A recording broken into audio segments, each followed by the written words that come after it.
ሁላችሁም ግን የደስታ ምንጭ ነው ብላችሁ የምታስቡት ሰው የሀዘናችሁ ምንጭ ሲሆን ሰላም የፋንድሻ ቤተሰቦች እንዴት ናችሁ? ኢና ሊላሂ ወኢና ኢለይሂ ራጂዑን። የቲዲ ራያ አሟሟት አሁን ወንድሙ ብሬክስ ምርጥ ወንድማችን ለቋልና እስኪ ላንብብላችሁ እናንተም እዩት። በጣም ያሳዝናል። ካሰብነው በላይ ነው ጉዳዩ። ያ አላህ በየሚዲያው የሚባለውን ከመስማት በላይ እኔ ብሬ የሚለውን ነው የምከታተለው። ምክንያቱም እሱ ነው ሁሉን ነገር የሚያውቀው። አላህ ይጠብቀው። እሱ ስላለ ነው እንደዚህ ነገሩንም እየተከታተለለት ያለው። በእውነት ብሬክስ ለብዙ ሰው ብቻ አንባባሽ ነው። የቴዲንም ነገር ኢንሻአላህ እስከ መጨረሻ ያለውን ነገር እሱ ይነግረናል። ሌላ ሚዲያ ራሱ ሄደን መጠባበቅ አይጠበቅብንም። ወላሂ አልቅሽ ድምጽ የራሱ ድልቅልቁ ነው የወጣው። እስኪ ላንብብላችሁ። ህልም የሚመስል ለማመን የሚከብድ ነው። ቴዲ ሐሙስ ለሮብ ሚያነጋ በኢትዮ ሰዓት አቆጣጠር ከሌሊቱ 5 ሰዓት አካባቢ ስራ ቦታው ላይ ሆኖ ከጓደኛው ጋር ሲያወራ እንደነበረ ጓደኛው ነግሮናል። እስከ ሌሊቱ 9 ሰዓት ድረስ ደግሞ ስራ ቦታ ሆኖ ከሚስቱ ጋር በስልክ እያወራ ነበር። እሺ ነግራናለች ሚስቱ ማለት ነው። አርብ ጁምዓ ቀን ስልኩ ሲደወል አይሰራም። ባለቤቱና ጓደኞቹ በሙሉ ቀን የቴዲ ስልክ አለመስራቱ አሳስቧቸው ተይዞ ይሆን እንዴ እያሉ ሲጨነቁ ውለው ሐሙስ ለአርብ የሚያነጋ ጠዋት አካባቢ ሪያድ ውስጥ መኽረጅ 28 ስትራሃ ላይ በጩቤ እንደተወጋ ወሬ ተሰማ። ይሄ ወሬ የነገረን እዛው መኽረጅ 28 ሆኖ ቴዲ የነበረበት ከተባለ ስትራሃ አካባቢ በሌላ ስትራሃ ውስጥ የነበረ ሰው ሲሆን እንዲህ ሲል ቃል በቃል ነግሮናል። ቴዲ ተወቅቷል በጩቤ ማለት ነው። እሺ እንቀጥል። እኛ ያለንበት ስትራሃ ሆኖ ነበር ላይ የነበሩ ሰዎች እዛው አካባቢ ያለ ሌላ ስትራሃ ላይ ችግር እንደተፈጠረና ሰው እየሸሸ እንደሆነ መተው ነገሩን። እኛም እየሮጥን ወደ ውጭ ወጥተን ከዛኛው ስትራሃ እየሸሹ የሚወጡ ሰዎችን ምንድነው ብለን ስንጠይቅ የብሬክስ ቤተሰብ ቴዲ በጩቤ ተወግቶ ብለው ነገሩን። ፖሊስ ከመጣ ሁሉም ሰው ሊያዝ ስለሚችል ሁሉም እግሬ አውጭኝ ብሎ እየሮጠ ነበረ። እኛም ተበታተንን ይላል። እሺ እኔም በነገታው ይሄን ወሬ ሰምቼ በድንጋጤ ውስጥ ሆኜ እዛ ያሉት የሳኡዲ ሙጥዋን ጓደኞቼ ደውዬ በቴዲ ደረሰ የተባለውን ችግር አስረድቼ የመንግስት ሆስፒታሎች ላይ እንዲፈልጉልኝ አረኩ።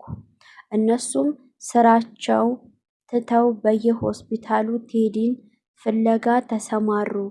የሚያውቋቸው ፖሊሶች ጋር ፎቶውን እየላኩ ማጠያየቅ ቀጠሉ። አሁን ቴዲ ሆስፒታል ውስጥ አገኘው የሚል ዜና ስጠብቅ በጭንቀት ውስጥ ሆኜ ነርቭያኔ እያንቀጠቀጠ ማለት ነው እያረኩ ያለ የሳኡዲው ጓደኛዬ ስልክ ጠራ። እጄ ተንቀጠቀጠ። ስልኩን አንስቼ ሄሎ አልኩኝ።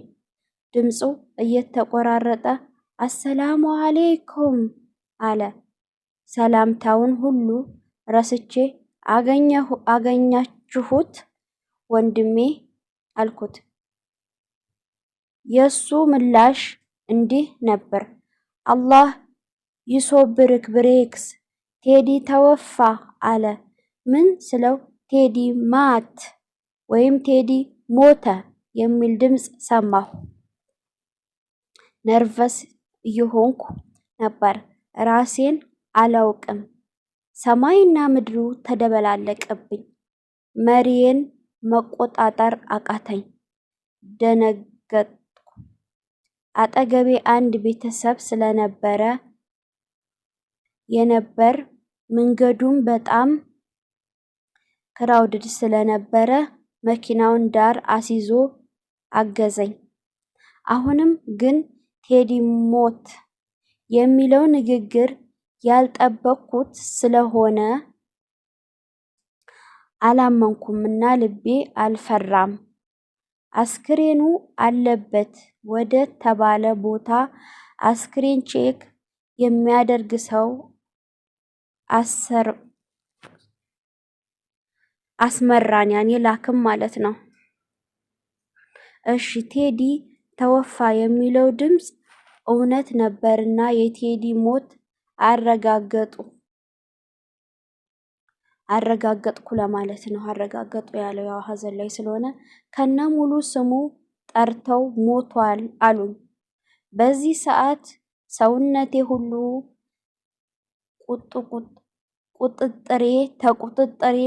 ከቁጥጥሬ ውጭ ሆነ። ሰውነቴ እንዳለ በዲን ሆነ። እግሬ አልታዘዝ አለኝ። ከተወሰነ ሰዓታት በኋላ ወደ ራሴ ስመለስ ጀመርኩ። ከባድ ጭንቀት፣ ከባድ ፍርሃት ፊቴ ተደቀነ። እሱም አሁን እንዴት ለባለቤቱ ቴዲ ሞተ ብዬ ልናገር?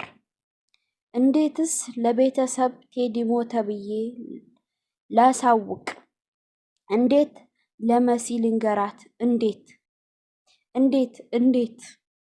ከዚህ ቀጥሎ ብዙ ልብ ሰባሪ ነገር ስለገጠመን ሌላ ጊዜ በተረጋጋ መንፈስ እናወራለን። የሆነው ሆኖ ቴዲ በጩቤ ሲመታ በቦታው የነበረ ሰው ስላገኘን እንዴት በምን ልናውቅ አልቻልንም። ነገር ግን የሳኡዲ ፖሊስ በካሜራ ተከታትሎ ይህን ክስተት ሲፈጠር እዛው የነበሩ እና አሟሟቱን የሚያውቁ 2 ሰው በቁጥጥር ስር አውለዋል ታውቋል። ማዋሉን ታውቋል። ገዳዩ እንዳልተያዘና እየተከታተሉት እንደሆነም በተወሰነ መልኩ መረጃ ደርሶናል። ያኔ ገዳዩ አልተያዘም። ያ ረቢ ከዚህ ውጭ ከባድ ነው ብቻ።